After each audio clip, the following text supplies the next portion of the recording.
Basically सब लोग कहते हैं कि तुम कर्म करो, फल की इच्छा मत करो। तो हाउ इज़ इट पॉसिबल कि हम काम कर रहे हैं और खुद से एक्सपेक्ट भी ना करें कि ठीक है, हुआ तो ठीक है, ना हुआ तो ठीक है। इसको मैं थोड़ा सा चेंज करूं अपने अंडरस्टैंडिंग के अकॉर्डिंग, तो वो ये होना चाहिए कि आप कर्म करो और फल की चिंता सिर्फ उस हद तक करो जिस हद तक वो रियलिस्टिकली पॉसिबल है, और उस फल के ना मिलने की भी एक गुंजाइश छोड़ दो। तो यहाँ पर अगर हम समझे कि संदीप महेश्वरी जी ने कि क्या कहा है कि मतलब आप क्या करते हो कि आप बस ऐसा आपको ऐसा लगता है कि मैं उस चीज़ के लिए कोशिश कर रहा हूँ। मतलब कोई एग्ज़ाम है, अभी मान लेते हैं कि यूपीएससी के एग्ज़ाम है, तो जैसे इस लड़की ने बोला कि हाँ, वो जो कोट है कि कर्म करो और फल की चिंता मत करो, उस हिसाब से तो तुम्हें पास हो जाना चाहिए। मतलब वो फर्स्ट अटेम्प्ट में ही तुम्हें पास हो जाना चाहिए। बट संदीप महेश्वरी जी का यहाँ पर क्या कहना है, समझते हैं कि हमें ना ये जो कोट है कि आप कर्म करते करते जाओ, फल की चिंता मत करो, इस वजह से है ना एक मिसअंडरस्टैंडिंग क्रिएट हो गई है। तो मिसअंडरस्टैंडिंग क्या है कि हम है ना हमें बस ऐसा लगता है कि हम अगर बहुत सारी मेहनत करेंगे ना तो हम उस फल को पा लेंगे। बट संदीप महेश्वरी जी का क्या कहना है कि ठीक है ना, ये बात सही है, बट अगर वो चीज़ तुमको ना मिले तो जैसे कि कोई एग्ज़ाम है, तो उस एग्ज़ाम में अगर तुम पास ना हो तो उसके बारे में भी तुम्हें सोचना चाहिए ना। तो अगर तुम उसके बारे में सोचोगे नहीं तो फिर तुम्हें बहुत, अगर तुम उस एग्ज़ाम में फेल हो जाते हो तुम पूरे की तरह से डिप्रेशन में चले जाओगे। तो थोड़ा सा आगे देख लेते चलो। बट पहले कैलकुलेट करो, ये हम नहीं करते हैं, जिस वजह से गड़बड़ हो जाती है, क्योंकि किसी के भी चाहने से कुछ नहीं होता है। ये जो लॉ ऑफ अट्रैक्शन की पूरी दुनिया है ना, इसने बहुत गंद मचा दिया है। मतलब क्या आप लोगों के माइंड में भर दिया है कि अगर आप बैठ करके कुछ भी सोचते रहोगे या कुछ चाहोगे तो ये पूरा ब्रह्मांड लग जाएगा आपको वो चीज दिलाने में। मैनिफेस्टेशन, मतलब ब्रह्मांड तो वेला है। तो यहाँ पर ठीक है, मतलब बात तो सही है ना। मतलब पूरा ब्रह्मांड क्या मतलब खाली बैठा है कि तुम्हारी मदद करने वहाँ आ जाए? तो मतलब तुम्हें खुद की मदद तो खुद ही करनी पड़ती है। ये भी एक कोट है, आपने अच्छे से सुना होगा। तो खुद की मदद खुद ही करनी पड़ती है, तभी दोस्तों मतलब भगवान हमें मदद करता है। तो ये भी सुना होगा ना।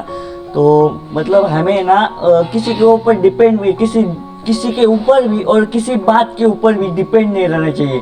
किसी के ऊपर डिपेंड रहना तो सबको पता है, पर किसी बात के ऊपर डिपेंड रहना, मतलब कि ये जो इस लड़की ने कोट बताया कि तुम कर्म करते जाओ, फल की चिंता मत करो, एक कोट है और आप इस पर पूरी आपकी लाइफ आपकी इस कोट पे डिपेंडेंट है। तो इस कोट पे डिपेंड मत रहो ना कि मतलब फल की चिंता मत करो। मतलब ऐसा भी नहीं कि फल की चिंता करनी है, बट फल की चिंता करने का है ना एक तरीका होता है जो संदीप महेश्वरी ने मतलब इसमें समझाया है कि आप क्या करो कि आप है ना आपकी उसमें जीतने की, मतलब आप अगर कोई एग्जाम दे रहे हो तो उसमें पास होने के कितने परसेंट चांस है और फेल होने के कितने परसेंट चांस है वो कैलकुलेट करो। जब आप कैलकुलेट करते हो तो क्या होता है कि आप जब फेल होते हो ना तो आप डिप्रेशन में नहीं चले जाते सीधा।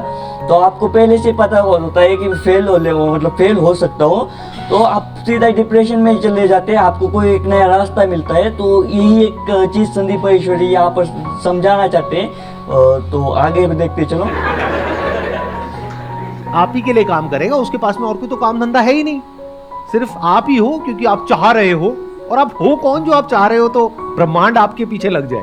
अरे आपके चाहने से आपके घर वाले कुछ नहीं करते, आपकी घरवाली सही बोल रहे कि हमारे जाने से तो घर वाले कुछ नहीं करते, ब्रह्मांड क्या करेगा हमारे लिए? हमें अपनी मदद खुद ही करनी होती है, कुछ नहीं करती। तो इस गलतफहमी से बाहर आ जाओ कि चाहने से कुछ होता है। Whenever you are doing something, पहले कैलकुलेशन करो कि ये होने की पॉसिबिलिटी क्या है, ये नहीं होने की पॉसिबिलिटी क्या। देखो मैंने अभी आपको बताया कि आप क्या करो, पहले ना डिसाइड मतलब कैलकुलेट कर लो कि आप कितने परसेंट चांसेस कि आप उसको एग्जाम को क्रैक कर लोगे और कितने परसेंट चांस है कि आप उस एग्जाम को मतलब फेल हो सकते हो उस एग्जाम में। चाहे कोई भी 1% भी अगर चांस है कि आपका फेल होने का, तो भी एक रास्ता ढूंढ के निकालो। मतलब ऐसा सोचो कि कोई अभी एग्जाम है ना, उसी का एग्जाम्पल लेते हैं। मान लेते हैं कि आप किसी एग्जाम में है ना फेल होने के 1% चांस है, तो आप इन्हें एक रास्ता तय करके रखो कि अगर मैं इस एग्जाम में फेल हो गया ना तो मैं ये करूँगा, तो पहले से ही डिसाइड करके रखो। अगर गलती से भी मैं इस एग्जाम में फेल हो गया तो मैं ये करूँगा। और सिर्फ एग्जाम की नहीं, बहुत सारी दुनिया में मतलब ये चीज़ है ना, बहुत सारी चीज़ों पे अप्लाई हो जाती है। तो हमें ना ध्यान रखना है इस चीज़ का कि आप है ना मतलब आपके पास होने की पॉसिबिलिटी को कैलकुलेट करो, फेल होने की पॉसिबिलिटी को कैलकुलेट करो, और दोनों के लिए रास्ते। अगर मैं पास हो गया तो मैं ये करूँगा, और अगर मैं फेल हो गया तो मैं ये करूँगा, तो ये डिसाइड करके रखो। जब भी आप किसी चीज़ से डिज़ायर रखते हो, इच्छा रखते हो कि आपको इच्छा है कि आप उसमें पास हो जाओ, तो आपको उसका दूसरी साइड है। आपने सुना होगा कि सिक्के के दो पहलू होते हैं, तो उसी के तरह एक मतलब हर इस चीज़ के दो पहलू है कि आप पास हो जाओगे, फेल हो जाओगे, गुड और बैड, ऐसे ही मतलब इसी की तरह है। तो पहले से ही डिसाइड कर अगर फेल हो जाऊंगा तो क्या करूंगा, पास हो जाओगे तो क्या करने वाले होगे, तो पहले से ही डिसाइड कर लिया होगा, ये कंफर्म पता है। बट किसी चीज़ में फेल हो जाते हो, कोई चीज़ आपको नहीं मिलती, तो आप मतलब क्या करोगे, ये पहले से ही डिसाइड करके रखो। तो आगे देखते हैं।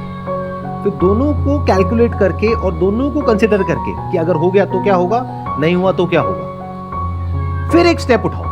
देखा, मतलब संदीप महेश्वरी ने कहा कि अगर हो गया तो क्या करेंगे और नहीं होगा तो क्या करेंगे, फिर स्टेप उठाओ। ठीक है, आगे देखते हैं। तो एक्चुअल में फल की चिंता करने की आपको जरूरत ही नहीं पड़ेगी, क्योंकि आपने दोनों फल को अकाउंट में ले लिया है, अच्छा फल भी बुरा फल भी।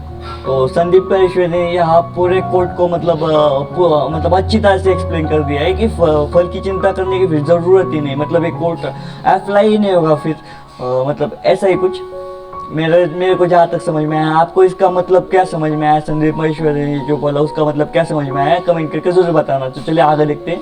बट अगर आप इसको इस तरीके से सोच रहे हो कि मैं बस मेहनत करता चला जाऊंगा या मेहनत करती चली जाऊंगी और जो भी होगा उसकी मैं चिंता नहीं करूंगी, तो that is not the right way to work. आप लोगों की प्रॉब्लम क्या है, स्पेशली इस एज ग्रुप में, कि ये क्लियर नहीं है कि एग्जैक्टली हमें क्या करना है और क्या नहीं करना है।